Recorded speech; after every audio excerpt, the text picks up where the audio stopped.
Aziz dostlar, Qaraqalpaqstan telekanalında siz kutgan Ava sizga aytib atirman. Ham kulku qumar tomoshabinlarga arnalgan hazilkesh ko'rsatuvi. Bugungi ko'rsatuvimizda yaxshi, o'zingiz ko'rib olasiz. Demak, hazilkesh kutib oling. Yumorbek.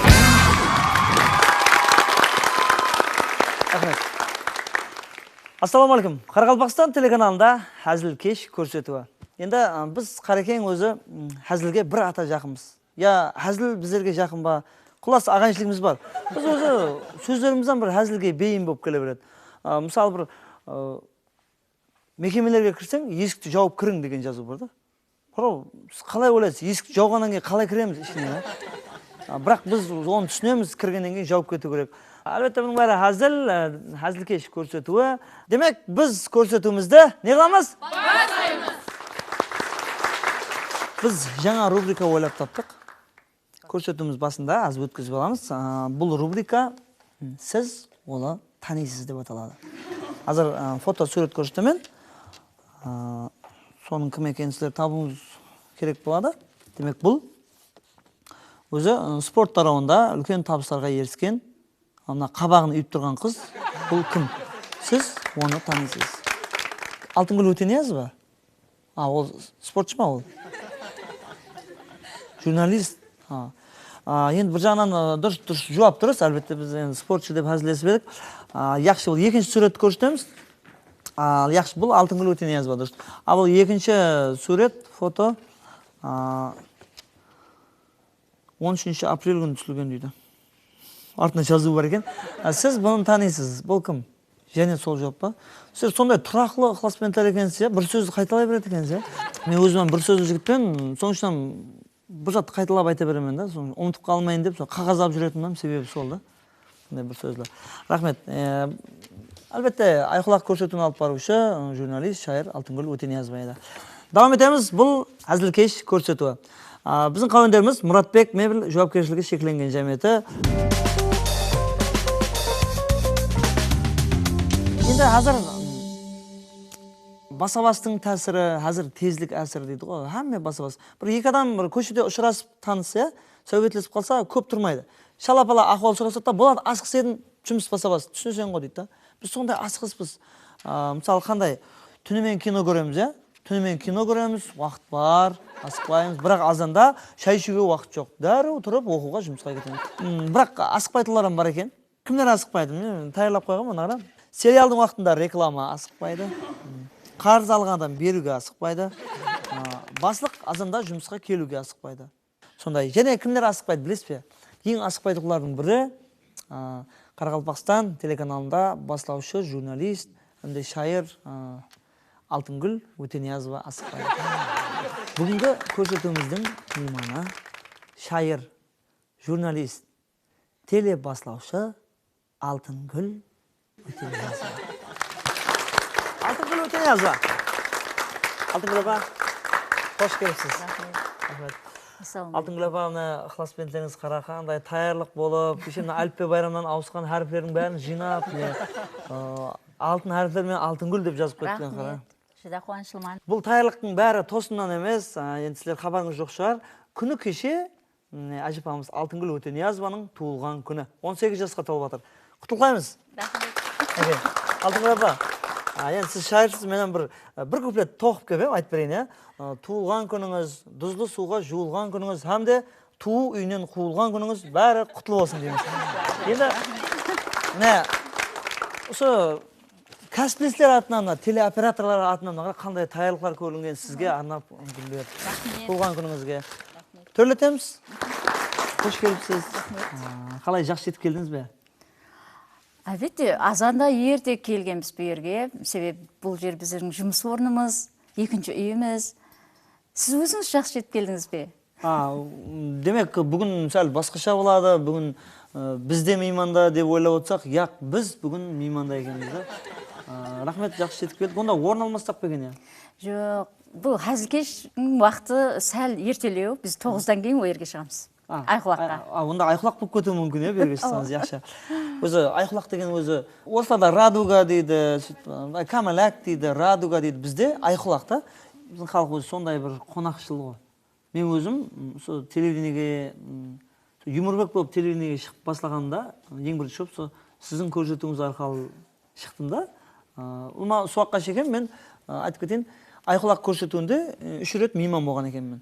Бізде де бар ғой, біреу мейман қылып шақыра берсе, сен ұятты деп өзің шақырасың ғой, иә? Сондай да енді. Демек, бүгінгі сәубетіміз қызық болады. Құда қалесе. Қызық болады. Рахмет. Біз сенеміз, сіз hem сеніп отырсыз. Атыңыз Алтынгүл. Сіз көбірек алтын жақсы көресіз бе? Енді гүлді ме? Мен өзім бе? Жоқ, мен өзім. Сұра сіз өзіңіз.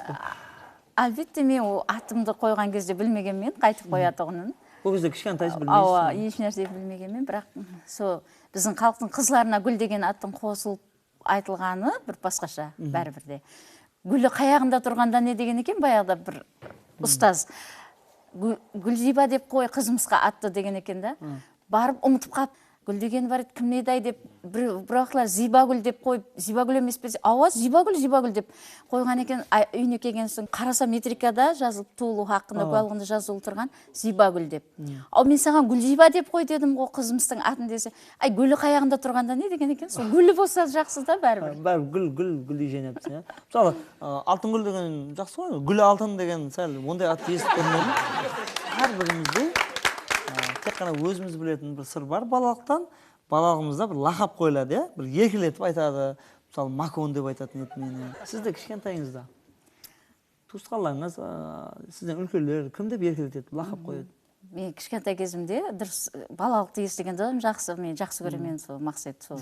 Білдік қой біз. Тайландық қысың. Алтушка дейді оны. Демек, мейманда алтушка. Қандай жақсы алтушка. Біліп алдық. Студияда айқұлақ көрсетуі, микрофон алдында алтушка. Қандай жарасады. Яқшы. Енді кеше сорастырып біліп атырмыз. Алтынгүл Өтениязова, Өзбекстан Республикасы дөретуші аял қызларының Атыргүл сыйлығы лауреаты болған екен. Қошеметтер.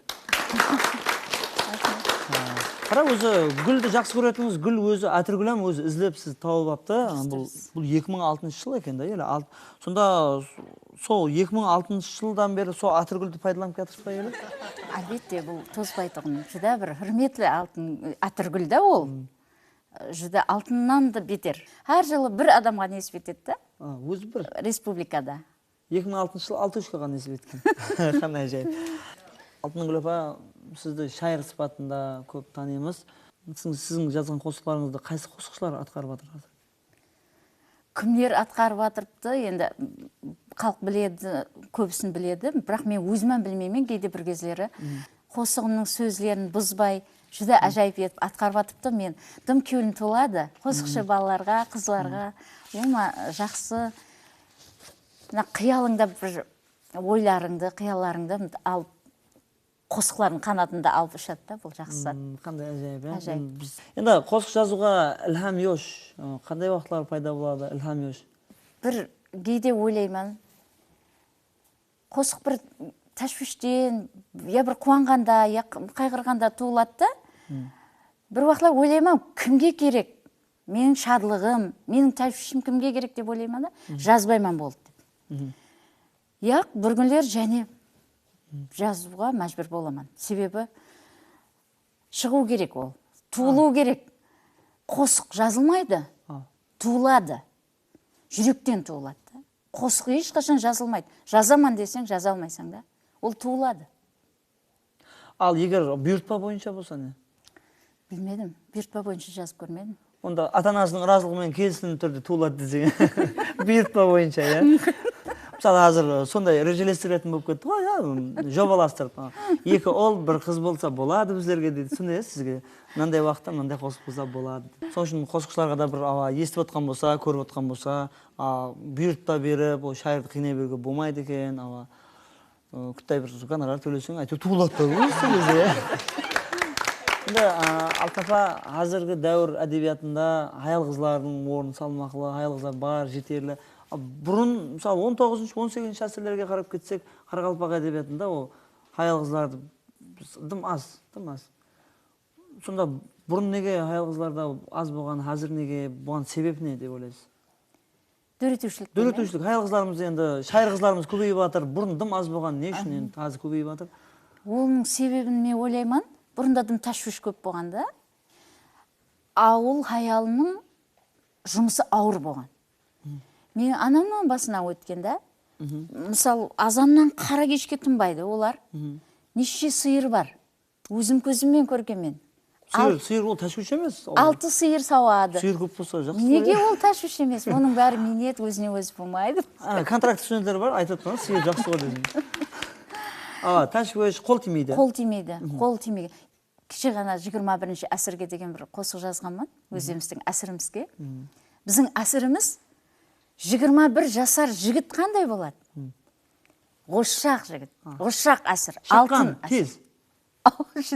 Жүда жедел пәтпенен. Алтын деп өзіңіздің атыңыздан не қылып, Енді сіз көп сынға аласыз, мен асықпайтын ендігіден былай, мен де шаққан боламын. Сөз бересіз бе, тез шаққан сөз бересіз қой? Сөз беру қиын бірақ. Яқшы, онда бір сынап көрейік, бір жаңылтпас айтып көріңіз ба? Жаңылтпас білмеймін бірақ. Егер сізге бір хабар бағдарламасында сондай мынандай жаңалықты мына минутқа сүйдіру керек дейді ғой, сол шаққан сөйлеп. Егер бір басылаушылар қандай да бір себептермен келе алмай қалып, сізге хабар бағдарламасын басқару керек болып қалса, не қыласыз бұнда? Басқараман. Тез сөйлесе? Сөйлей аламын, ол ұлыма бар. Себеп менің көрсетуімнің өзі адамлар әсте сөйлеген, сол нәрсені әсте айтқанды қалеп тұрады да, соның үшін мен әсте әрбір сөзімді олар диққатпен тыңлап тұрады. Хәттегі жұмағына шекем көрсетуімнің да, өзіме айтқан, ана жұмағында оқыған қосыңызды бір бізге жазып бересіз бе деп біреулер айтқан. Сіздер қалай оны тыңлап қалдыңыз десек, тез оқып кеттіңіз та, сәл әстерек оқысаңыз біздер жазбам алар едік деп. Өтініш етеді да, мен адамдардың өтінішлері бойынша әсте сөйлеймін да. Көрсетуіміз хақында бір шайыр болғаннан кейін бір көрсетуіміз хақында бір. Әлбетте бар, әлбетте. Бірақ мен қазір тез оқып кетсем, сіз түсінбей қаласыз, әсте оқып берейін. Асықпаймыз. Асықпай. Біз асықпаймыз, тыңлаймыз. Шымбай жақта бабам Лаққы Өмірбек. Халықты жұбатып, күлдіріп өтсе, Шымбай бізге берді және Өмірбек. Күлкіге батырар жақынлап кетсе. Ол келсе, әзіллер жарасып кетер. Кеулерде қалмас, мұң тәшвишлер еш. Қалқымды күлдіріп, ұзақ жасай бер. Өмірбек баслаған қонақ, әзілкеш.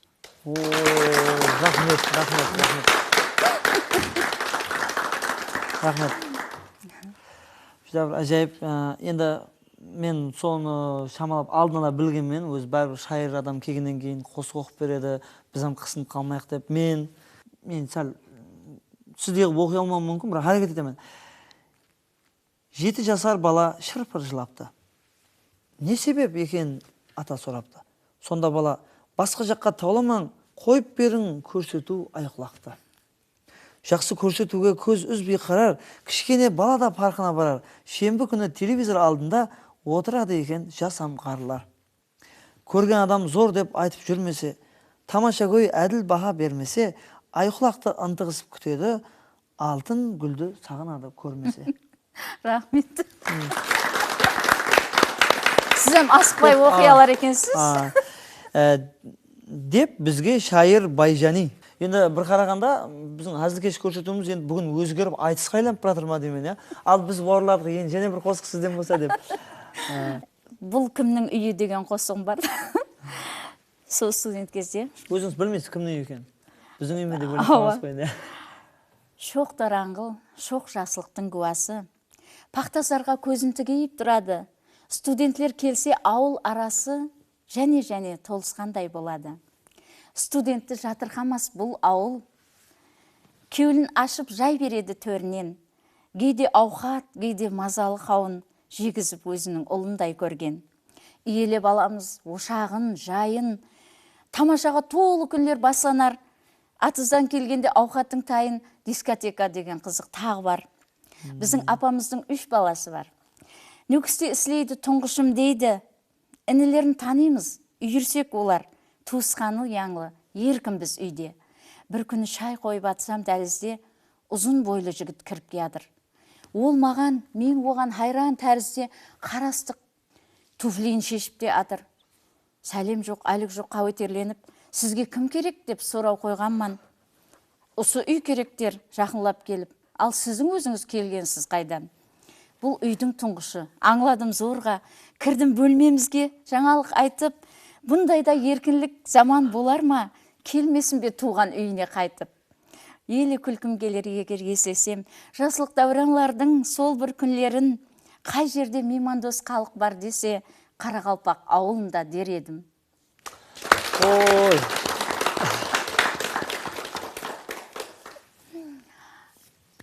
Мақсат, және біреу оқысам бола ма? Мен енді жылап шығып кететін шығармын. Мен күлдіремін десе, мен өзім студентлігімді есіме салып, әзір мен біраз жылап алдым. Студентлік достарымның бәріне Әлештің мұрны деген қосықты оқып бере жақпан.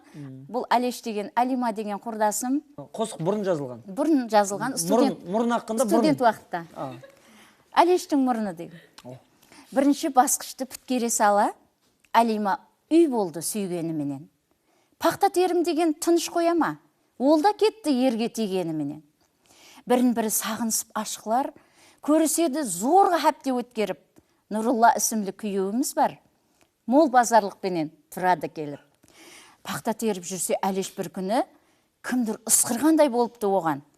Ысқырған шығарда қызлардың бірі, деп онша мән бермей қол сілтеп қойған. Және ысқырық па? Енді анықлап, жан-жаққа қараса ешкім көрінбес. Және төмен қарап пақтасын тақылап, ісін дауым етсе ысқырар елес. Мөрек келді мекен, алаңлады ол. Елес сәршенбі ғой, 3 күн бар оған. Жасырынып тұр мекен, көп ысқырды ғой. Сюрприз қылажақ болды ма маған? Нөректе көрінбес, дослары да бәнд. Кім болды екен онда ысқырып тұрған? Кімдір жас келінге бере жақпа пәнд, деп Әлима кейде гуманда қылған. Кейін аңлапты ол, бұл істің парқын. Күле-күле айтып берді бізге де, есімізді алар мұна ақ алтын. Үйрен салмай көндік зорға дүзгеде. Пақтаның гірті, һәм атыздағы шаң, қосылып, жиналып дем алар жерге. Сол екен әрдемде ысқырып тұрған. Мұрным екен деді күліп біздерге. Алтын апа, біздің сұрауларымыз өз бір-біріне байланыспай кете береді. Бір басқа жақтан келген сұрау. Сіз қандай уақытлары өтірік сөйлейсіз? Өтірік сөйлеуге мәжбүр болып қалатын уақытлар болады. Мысалы, жиналыстан кейін өзім шығамын деп қосық жаза бересіз, иә? Мысалы, Қарақалпақ поштасы атынан. Hürmetli, Алтынгүл Өтениязова дегеннен кейін үндеу белгісі қойып қойған. Заманға сай көпшілік интернеттен пайдаланады. Қазір хат жазу азайды, бірақ айқұлақ көрсетуіңізге хаттар жазылып тұрады. Ал бізге жұмыс болады. Сізге һәм ықыласпенділеріңізге үлкен рахмет деп Қарақалпақ поштасы. Келесі сұрау және ықыласпенділерден. Алтынгүл апа, айқұлақты өзіңіз алып барасыз, өзіңіз алып қайтасыз, бір өзіңізге қиын емес пе? Еш қиыншылығы жоқ, тек қана бір өзім емес, мінекей мына жерде оператор жігітлер бар, көтерсе тұғын жүгімді. Айқұлақты. Ауа, жүді ана жоғарыда режиссерлар отырады, әмес бірге көтерседі маған айқұлақты. Біздің Қарекеңде ең көп дәстүрге айланған, егер сауға қымбат болса, оны айген пакетке салып. Сізге айген пакеті сауғамыз бар еді, көрсетудің атынан. Туылған күніңізге тапсыруға рұқсат болса. Енді сауған не екенін айтып кетейін. Шайыр адам, жазушы адам, бұрлар енді қалем тербеткен деп айтатын еді. Қазір заманға сай, қалемден арқалап жүру шарт емес, ноутбук деген болды, қағазам өзінде, қалемде өзінде. Демек, Алтынгүл Өтениязоваға Хазикеш атынан ноутбук. Хақиқатында да ноутбук. Бұлай деп ашып, алып жаза берсеңіз болады.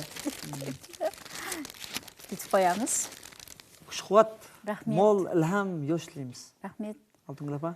Сіздерге де үлкен табыстар тілеймін, Өмірбек.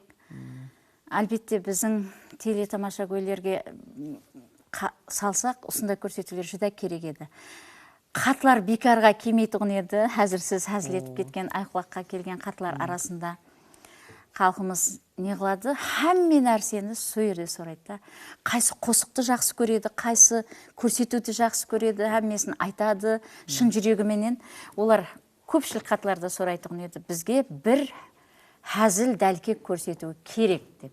Солардың тілегін іске асырғаныңыз үшін сізге рахмет айтаман. Бағанағы хәзіл кешке арналған қосығымда айтып кеткендей, біз өзіміздің заманымыздан разы боламыз. Бізге бір уақытлары Өмірбек қалыпты жүдә бір күлкіменен жұбатып, күлкіге көміп, һәм мені бір рухи азық берген болса, сіз біздің заманымызда Өмірбек болып бізге азық беріп жатырсыз. Мен өзімді әдеу табыстар тілеймін хәзіл кеш көрсетуіне. Рахмет. Алтынгүл апа, сізге де табыстар, қымбатты уақытыңызды бөліп келген үшін рахмет. Қалған ауқат дайын болып дейді, сол ауқатқа шайқа барып сөйлесеміз. Рахмет. Алтынгүл Өтениязова. Есеп өтеміз, бұл хәзіл кеш көрсетуіміз қауындары Мұратбек Мебіл жауапкершілік шекленген жәметі. Үстіңмен бүгінгі хәзіл кештің бір кешіне жұмақ жасаймыз. Қатыланшы рахмет, қош, сау, саламат болыңыз.